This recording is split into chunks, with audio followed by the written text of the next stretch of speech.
Le Mirage 2000 est le successeur du Mirage 3 dont il possède plusieurs caractéristiques telles que la voilure Delta et la configuration monoréacteur.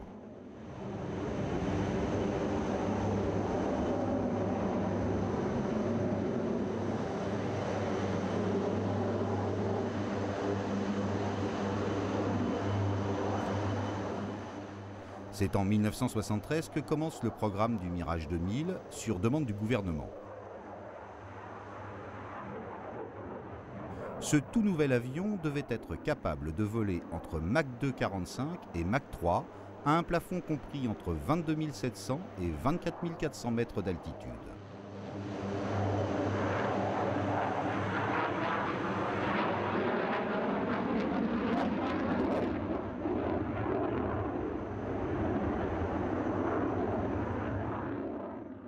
Le 10 mai 1976 a lieu le premier vol du Mirage 2000.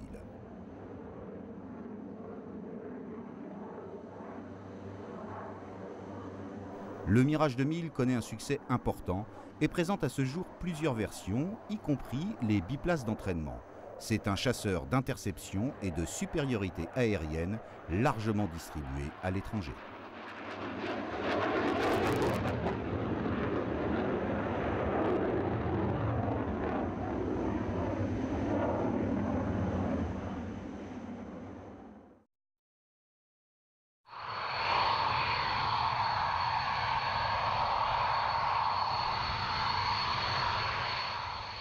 Le Mirage 2000 a succédé au Mirage 3E à Dijon et au Mirage F1 à Orange et à Cambrai.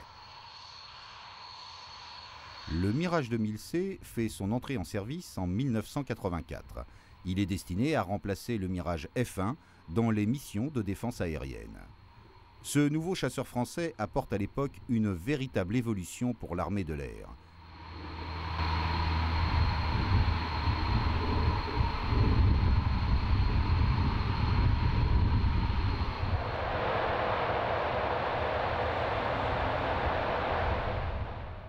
Nouvelle voilure, matériaux modernes, moteur M53 développé par la SNECMA, commande de vol électrique, le Mirage 2000 prouvera aux pilotes alliés qui viendront s'y frotter au cours d'exercices qu'il n'a plus rien à voir avec son prédécesseur, le Mirage 3.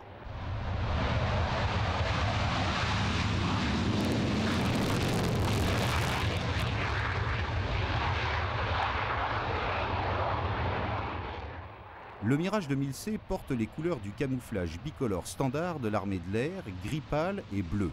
C'est un chasseur monoplace multirôle intercepteur tout temps et chasseur de supériorité aérienne qui est la pièce maîtresse des forces aériennes françaises conventionnelles et stratégiques. Le Mirage 2000C est doté d'un turboréacteur monocore double flux SNECMA M53-5 et son évolution M53P2 développant une poussée de 9,5 tonnes avec post-combustion.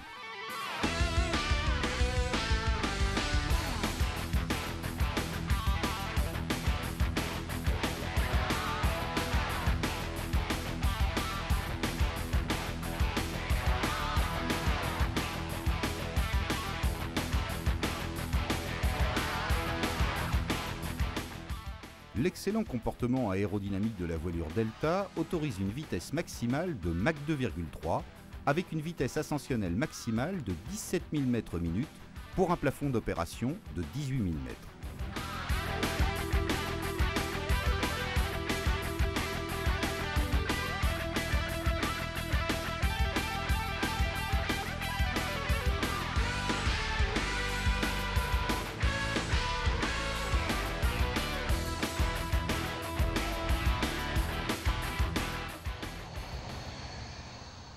D'une envergure de 9,13 m pour une longueur de 14,60 m, le Mirage 2000 passe d'une masse à vide de 9,6 tonnes à une masse au décollage de 16,5 tonnes.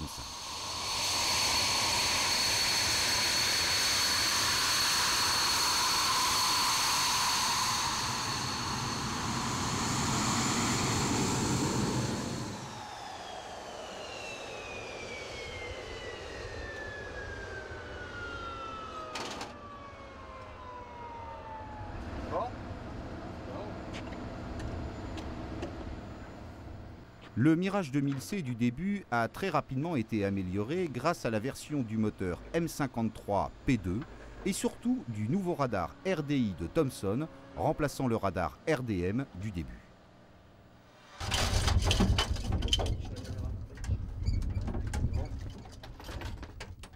Son armement principal est constitué de 2 canons de 30 mm, approvisionnés chacun de 125 obus, de 2 missiles Matra Magic 550 à guidage infrarouge pour le combat rapproché, et de 2 Matra Super 530D à guidage électromagnétique pour le tir à moyenne portée.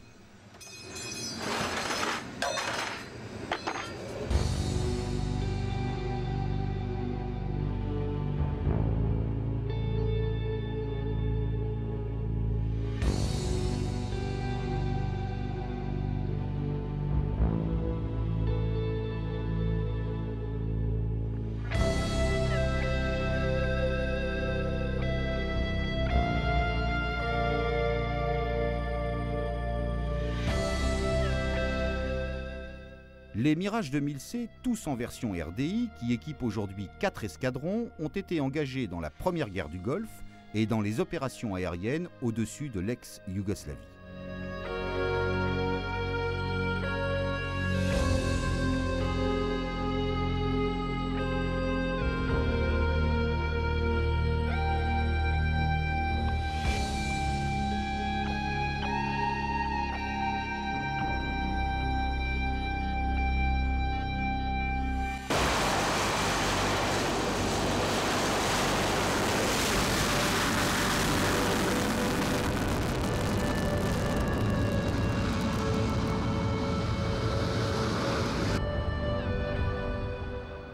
Évolution la plus récente du Mirage 2000C à radar RDI, le Mirage 2000-5F à radar multicible RDY apporte depuis quelques années à l'armée de l'air un avant-goût du Rafale.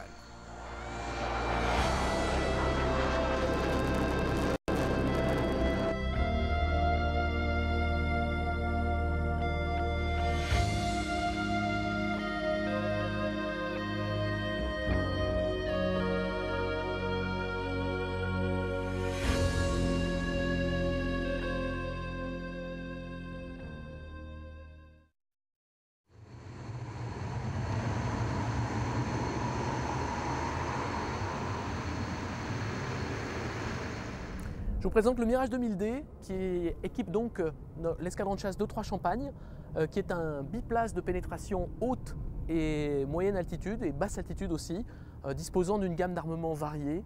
Cette gamme d'armement va des bombes guidées laser, donc GBU 12 à GBU 24, en passant par les missiles de croisière, opérationnel pour le moment le missile Apache et bientôt le missile Scalp, ainsi que de l'armement RR, missile Magic 2 qui va permettre de s'auto-défendre, d'assurer sa protection face à d'éventuelles interceptions aériennes. Le Mirage 2000D étant un biplace opérationnel, donc avec un pilote et un officier système d'armes, va permettre de réaliser des missions complexes de pénétration basse ou moyenne altitude au profit des troupes au sol, de nuit comme de jour et quelles que soient les conditions météorologiques. Ces missions pourront être des missions d'attaque grâce à des munitions guidées laser de type GBU 12 ou GBU 24 ou des missions que nous appelons Close Air Support d'appui au sol, d'appui des troupes au sol grâce aux capteurs dont on va disposer et notamment aux nacelles de désignation de type PDL-CTS ou Atlas. Le Mirage 2000D bénéficie d'un système de protection électronique qui est complètement intégré, qui va permettre à l'avion, grâce à un certain nombre d'antennes réparties tout autour de la structure, de détecter les menaces électromagnétiques, l'environnement électromagnétique dans lequel évolue l'avion, d'analyser ces menaces, éventuellement de reconnaître quel type de menace il s'agit, de présenter cette situation à l'équipage, donc au pilote et au navigateur, de façon à ce que celui-ci puisse prendre les mesures adéquates, notamment l'utilisation de leurre infrarouge, de paillettes électromagnétiques, et puis bien sûr le brouillage électromagnétique qui va consister à réémettre des émissions électromagnétiques de façon à perturber la poursuite, la détection et la poursuite de l'avion par les systèmes solaires adverses. Cette carapace électronique sur le 2000D est particulièrement performante et nous permet de réaliser les missions opérationnelles en général en étant bien protégé par rapport aux menaces solaires et RR qui sont présentes dans ces différentes missions. Le Mirage 2000D est le premier chasseur bombardier véritablement tout-temps que possède l'armée de l'air.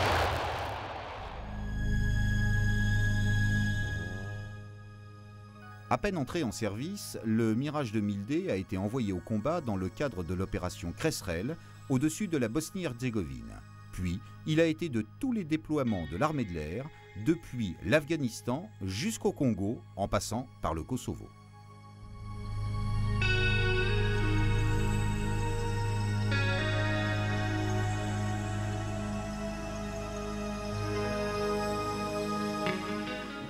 Le Mirage 2000D, au standard R2, peut tirer l'ensemble des armements conventionnels mis en œuvre par l'armée de l'air. Armements guidés laser, missiles de croisière air-sol et autres munitions guidées de précision tirées à distance de sécurité. La nacelle est sous l'avion. Le pilote va choisir sa cible. Il va éclairer la cible avec le faisceau laser. La bombe va venir se guider sur le faisceau pour frapper sa cible. C'est ce qu'on appelle la frappe chirurgicale. À l'atelier optronique de Nancy-Auchet, nous traitons les pods de désignation laser qui sont montés sous différents avions. Le Mirage 2000D qui est sur Nancy, le Jaguar qui est basé à Saint-Dizier et les super-étendards modernisés de la Marine nationale qui sont embarqués sur le porte-avions Charles de Gaulle. Donc les pods de désignation laser se décomposent en trois parties. Une partie électronique, une partie climatisation et une partie optique à l'avant de la nacelle qui sera traitée dans une salle spéciale, une salle blanche qui est sans poussière.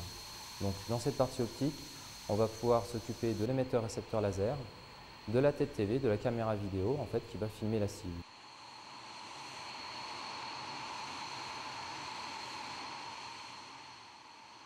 Les missions récentes réalisées par le Mirage 2000D sont participation à la campagne au Kosovo, plus récemment encore participation en Afghanistan aux missions contre le terrorisme international et notamment contre les installations des talibans en Afghanistan. J'ai eu l'occasion de participer à ces missions qui sont relativement complexes et difficiles, surtout assez longues puisqu'il s'agissait de vols d'une durée pouvant aller jusqu'à 7 heures avec 5 ravitaillements en vol.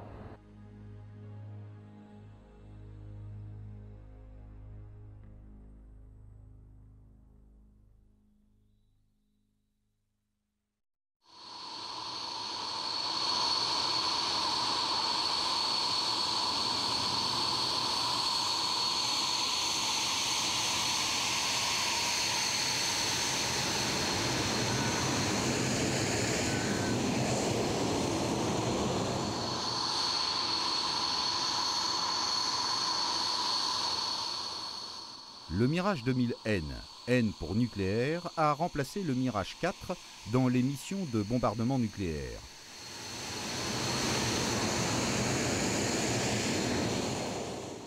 À l'image de son fameux prédécesseur, il a été doté d'un poste de pilotage biplace, dans lequel un pilote et un navigateur officier système d'armes prennent place pour affronter avec succès des missions de plus en plus complexes, et ce, par tous les temps.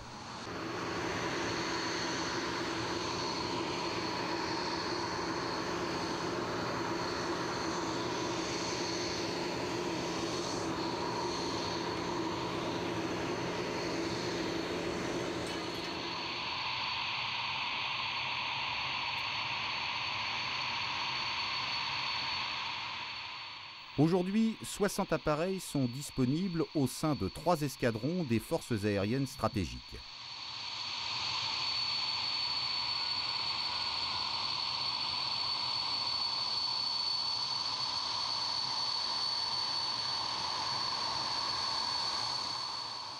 Ils mettent en œuvre principalement le missile ASMP air-sol moyenne portée de frappe nucléaire, mais peuvent aussi tirer des bombes conventionnelles si nécessaire.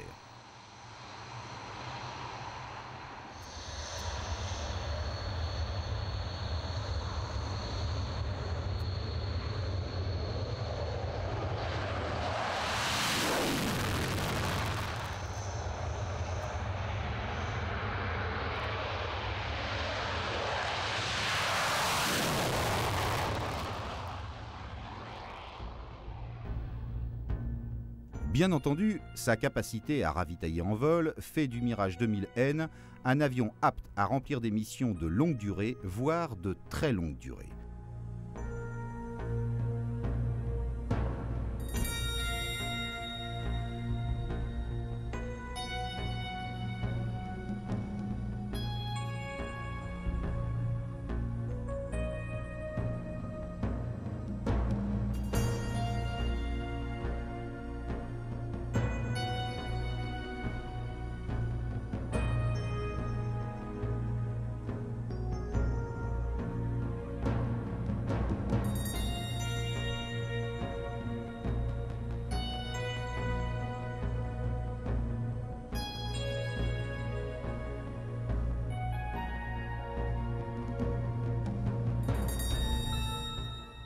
La première action de guerre dans laquelle il fut engagé a eu lieu en 1994. Les appareils fournis par les FAS, Forces aériennes stratégiques, opéraient depuis Cervia, en Italie, et larguaient des bombes non guidées Mk82 de 250 kg sur les forces serbes.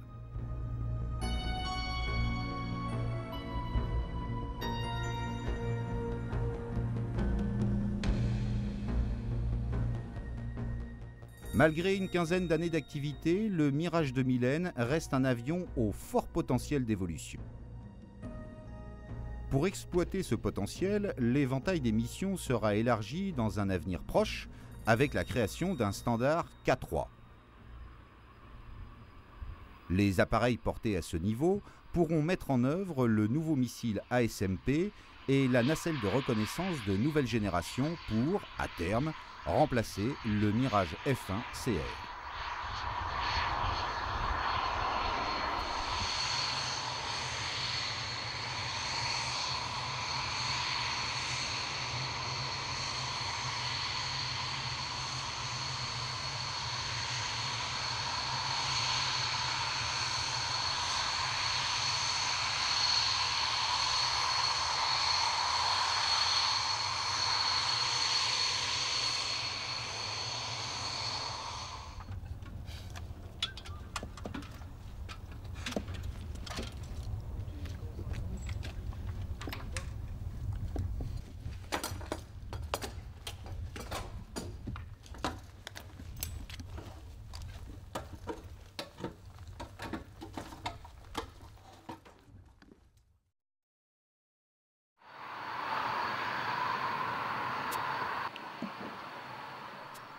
Le Mirage 2000-5 est un chasseur 100% français auquel tous les grands équipementiers ont apporté leur savoir-faire.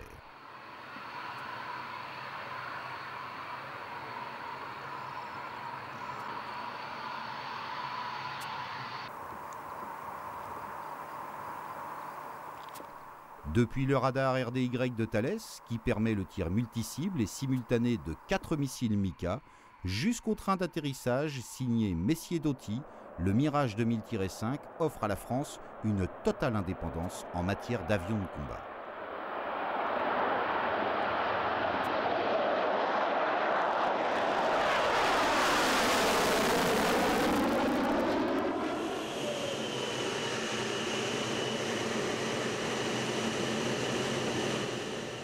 En 1993, l'armée de l'air décide de porter à 37 le nombre des Mirage 2000C modifiés en version 2000-5. Celui-ci est pratiquement un nouvel avion, bien qu'il soit très difficile de le distinguer visuellement de son prédécesseur. L'armée de l'air reçoit avec le 2000-5 son premier avion à capacité de tir multicible.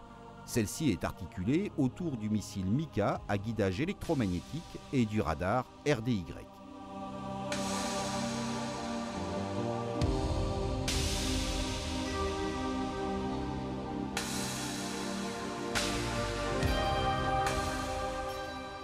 La révolution a lieu également dans le cockpit où l'instrumentation traditionnelle électromécanique est remplacée par un ensemble de 5 écrans couleurs multifonctions, comme on le voit sur ce simulateur. Ce concept moderne repose sur le principe des 3 M, main sur manche et manette, ce qui permet au pilote non seulement de piloter, mais également de gérer les systèmes essentiels de son avion sans jamais lâcher les commandes de vol.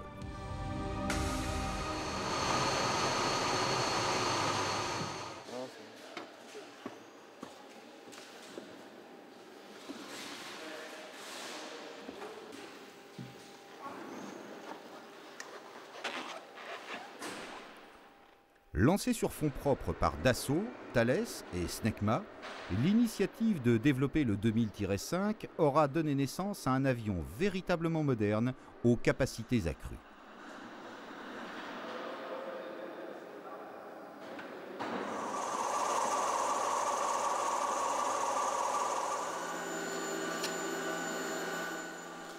Électronique modernisée, autonomie accrue grâce à 3 réservoirs largables pour un total de 9000 litres, capacité d'emport de munitions élevée, le 2000-5 est taillé pour les missions de supériorité aérienne dans lesquelles il excelle et s'intègre parfaitement dans le concept d'une Europe de défense.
Ok.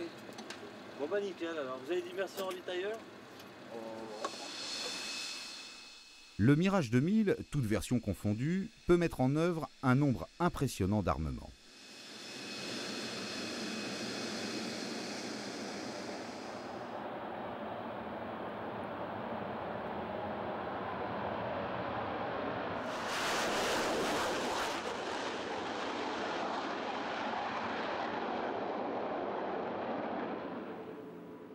Un Mirage de la base d'Orange se voit équipé du missile Matra Super 530D.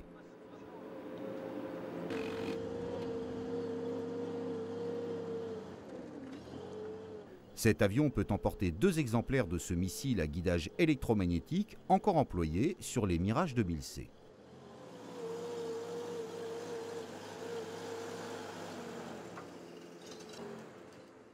Son armement est complété par 2 missiles Magic 2 à guidage infrarouge pour le combat rapproché.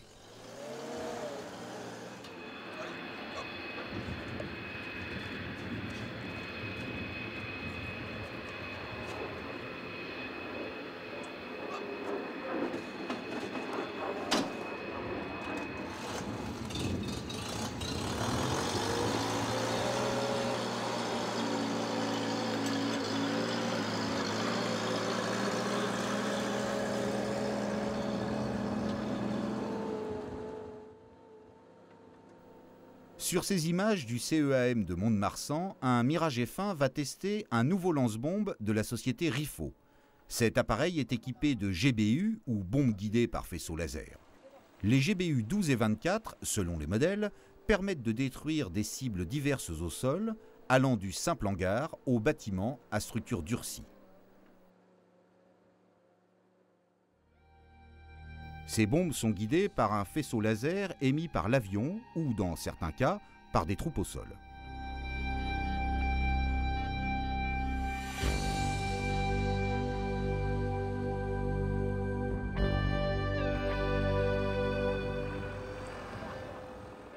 L'Apache, arme propulsée à charge éjectable, est un missile de croisière air-sol destiné à l'attaque des pistes d'aérodrome. Il intègre un système de navigation lui permettant d'effectuer un vol subsonique à très basse altitude et avec une précision d'impact de l'ordre de 15 mètres. Le Scalp, système de croisière autonome à longue portée, est un missile de croisière air-sol destiné à l'attaque d'objectifs durcis. Après un vol subsonique en suivi de terrain, la précision est assurée par une imagerie infrarouge. Porte fermée, porte enlevée.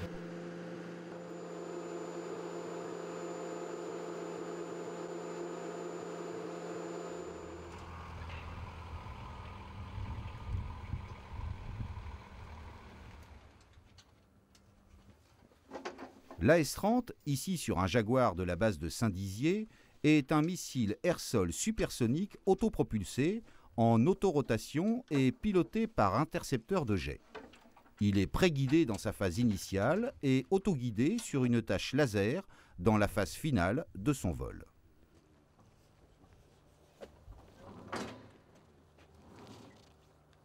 Donc la cale en caoutchouc, elle doit être au niveau de l'attachement.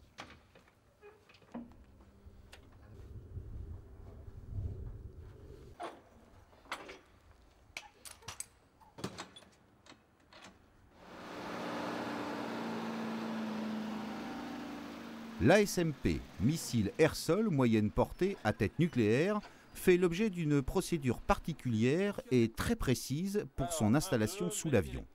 Ces opérations sont dirigées par un officier système d'armes hautement qualifié et un personnel habilité à ce type d'opération. 1, 2, posez le timon manuel sur le train arrière.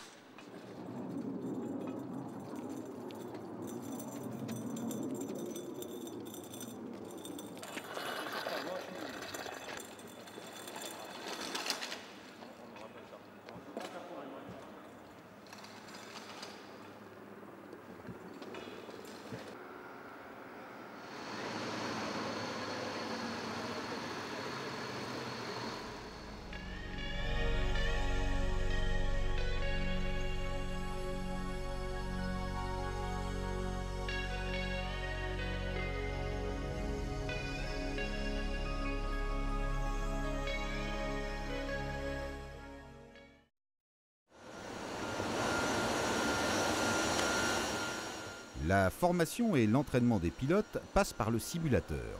Par exemple, l'instruction que reçoivent les jeunes stagiaires pilotes et navigateurs au CITAC, le centre d'instruction tactique de Luxeuil, les destine aux unités équipées de Mirage 2000N.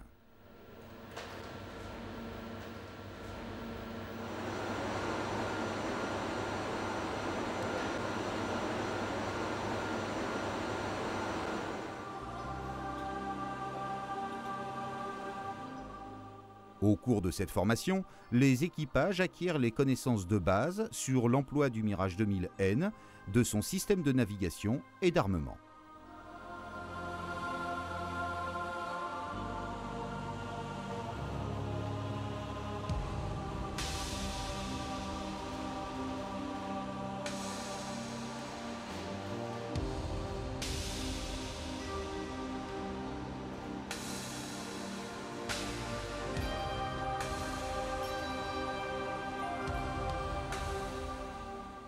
Cette formation est une étape importante dans la carrière des futurs pilotes et navigateurs.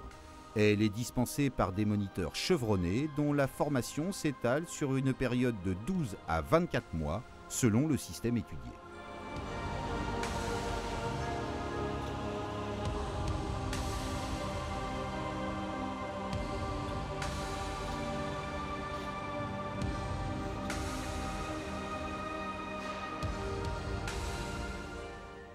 Le simulateur a une autre mission. C'est le contrôle des personnels navigants avec la simulation de panne, la programmation et la conduite de missions tactiques pouvant aller jusqu'à de véritables missions de guerre en ambiance de menaces anti-aériennes particulièrement sévères.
Régulièrement, les pilotes effectuent des campagnes de tir. La base de Solenzara, en Corse, accueille tous les escadrons en campagne dans ses installations modernes et particulièrement adaptées à cet exercice.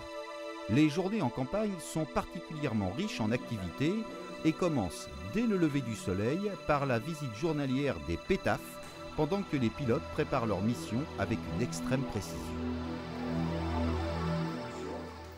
Tu as roulé ce matin déjà? Tu as vu, j'ai mis du tac en one entre nous, tac en tout. Sache que le biroutier, il n'y a pas eu de tac en erreur fait, donc on n'aura pas. En revanche, 51-21 pour l'IFF. Et on aura 21 entre nous si jamais on a besoin de mode one, impair-pair, ok, plus ou moins du SOP. La timeline, telle qu'il est mis sur la data, elle est SOP. Il faut retenir ce qu'on met en voie en route. Allez. Les avions sont prêts, les boîtes à munitions des canons de 30 mm sont remplies, les pilotes peuvent prendre les airs, non sans avoir effectué le tour de l'avion en compagnie de leur mécanicien.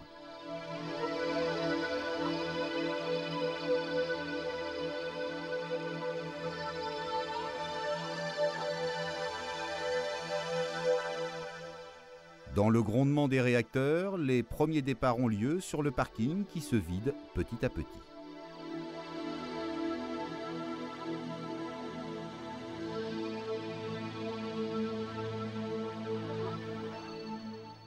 À tour de rôle, les Mirage 2000C du 112 Cambrésis empruntent le taxiway, puis gagnent la piste où ils vont pouvoir décoller.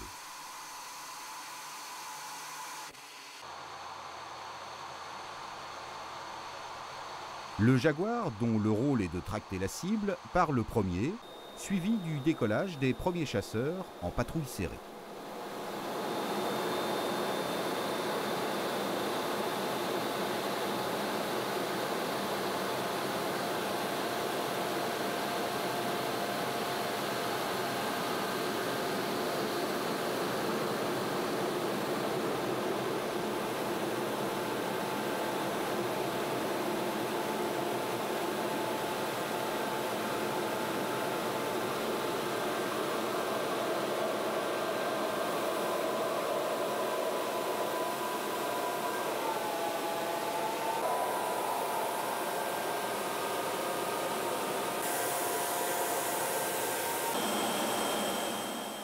Les avions gagnent la zone de tir au-dessus de la mer et rapidement, la cible est repérée.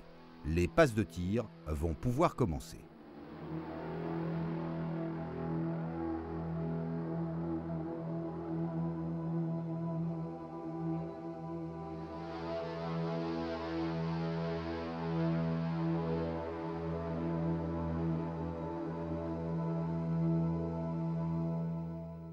Le tir RR est un exercice délicat qui demande de la pratique et dans lequel il n'est pas facile d'obtenir de bons résultats.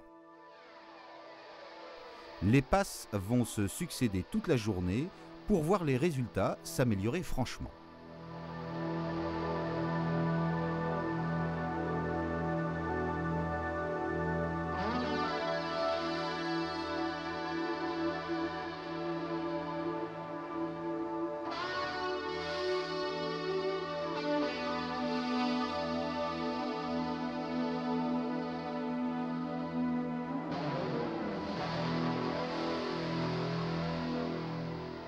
Dès que les appareils se posent, les armuriers se dirigent vers eux alors qu'ils se trouvent encore sur le taxiway afin de mettre en place les sécurités des armes et de prévenir tout risque d'accident par le déclenchement intempestif d'un canon.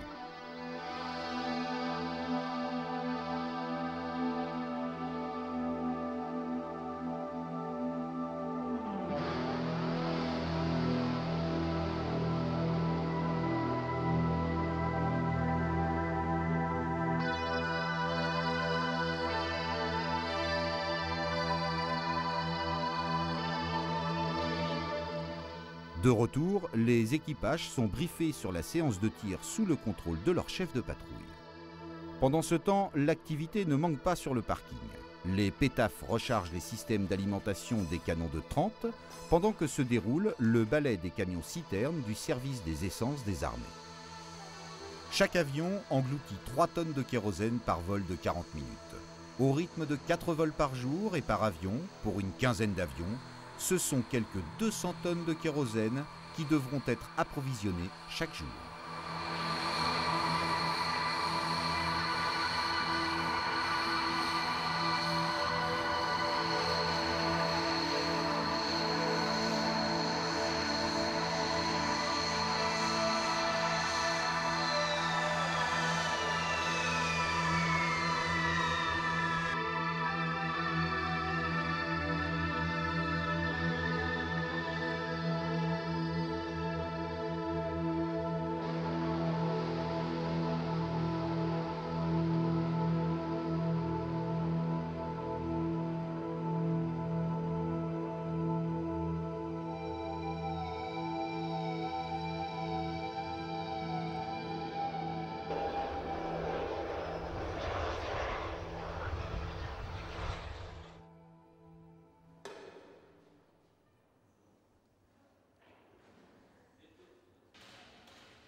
Alors que du côté de la ciblerie, le jaguar, couramment appelé le biroutier, lâche sa cible dans le hurlement des sirènes avant de se poser, les mécaniciens de l'atelier conditionnent de nouvelles cibles afin de les installer sous les avions qui vont devoir repartir aux mains de pilotes exténués par le rythme et la chaleur.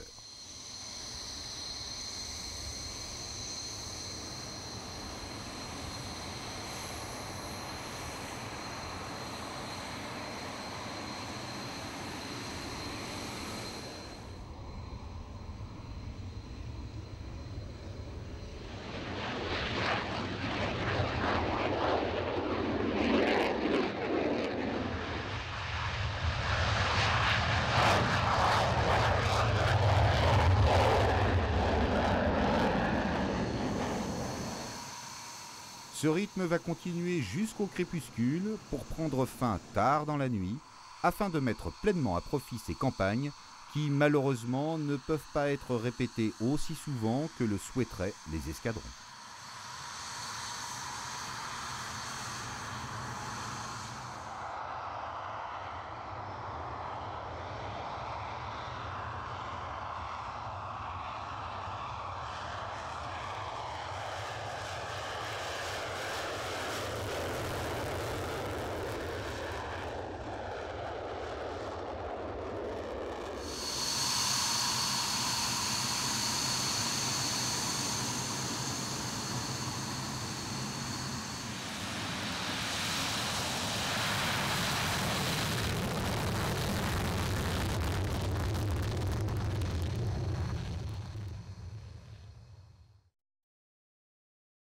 La permanence opérationnelle, c'est un petit peu la police du ciel.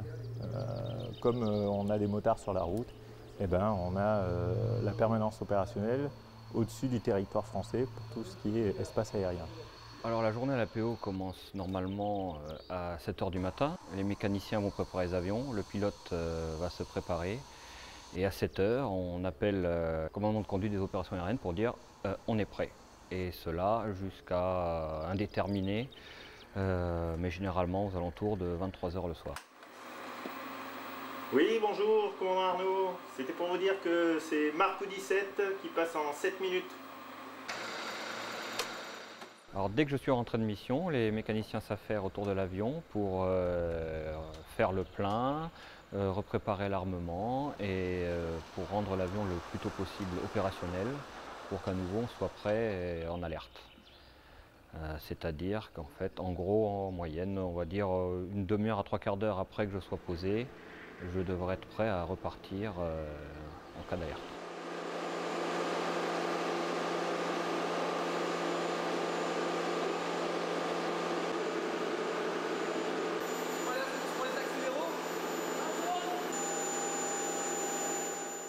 Avec le deuxième pilote, on s'arrange pour se partager l'alerte.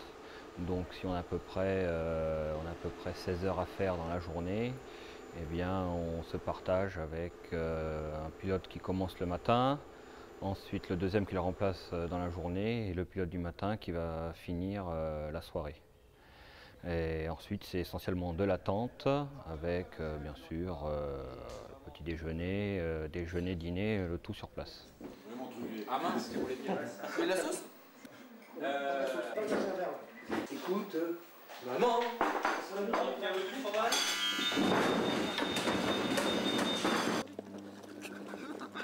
L'alerte est donnée et nous devons décoller en moins de 7 minutes.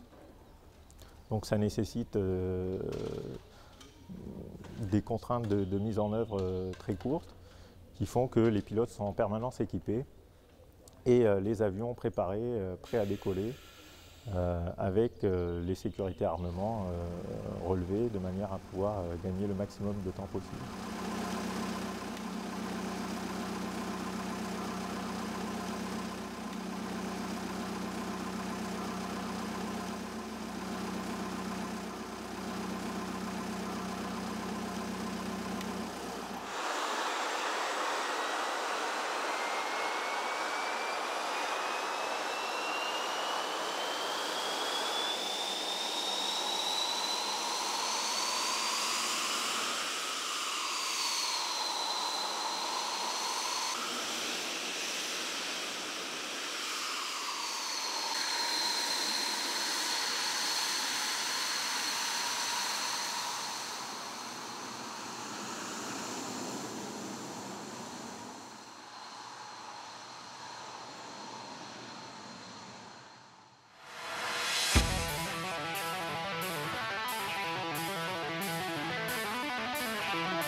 C'est une mission qui comporte principalement 3 volets. D'abord le volet assistance en vol, quand on a un appareil qui est en difficulté, qui peut avoir une panne radio, ou même des problèmes en vol ou de navigation, donc il se peut qu'il soit perdu. À ce moment-là, on l'intercepte et on essaie de lui fournir toute l'assistance dont il a besoin. Ça comporte plusieurs choses. D'une part, le rassurer, le réorienter et s'il est en panne radio, le ramener sur un terrain pour pouvoir le poser en toute sécurité. Un deuxième volet est les mesures de renseignement. Donc là, c'est un volet, on va dire, un petit peu plus répressif. Il y a tout d'abord les mesures de renseignement pour vérifier la nationalité et la conformité des plans de vol. Et puis, des mesures de renseignement sur des appareils qui sont en infraction, dans des zones interdites. Donc là, on va faire une identification et on va, si besoin, interdire le survol d'une zone. Et ça amène au troisième volet qui sont les mesures de contrainte, où là, on va rerouter un avion ou le dérouter sur un terrain, voire aller jusqu'à un tir de semence, un tir de destruction si besoin s'en reçoit.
Je vais faire un compte-rendu de ce qui s'est passé dans la mission, envoyer le plus tôt possible au centre de conduite des opérations aériennes, avec éventuellement, si j'ai fait des photos de l'appareil intercepté, préparer ces photos, les conditionner pour les envoyer via un téléphone crypté aux officiers renseignement du centre de conduite.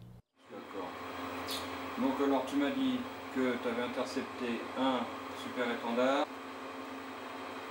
Alors, c'était à IV,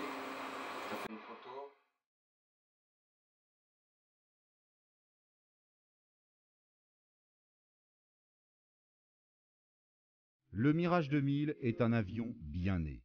Les évolutions constantes que les constructeurs apportent au fil des années en font un avion qui connaît un grand succès à l'exportation.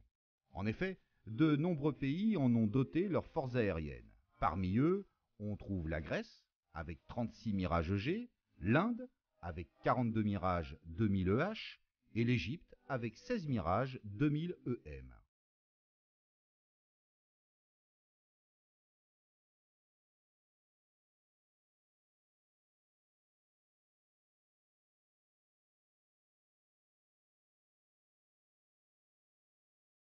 Le haut niveau de technologie atteint tant par les constructeurs aéronautiques que par les spécialistes de l'armement fait que le Mirage 2000 sera bel et bien intégré pendant encore de nombreuses années dans tous les concepts de défense nationale, voire européenne ou mondiale.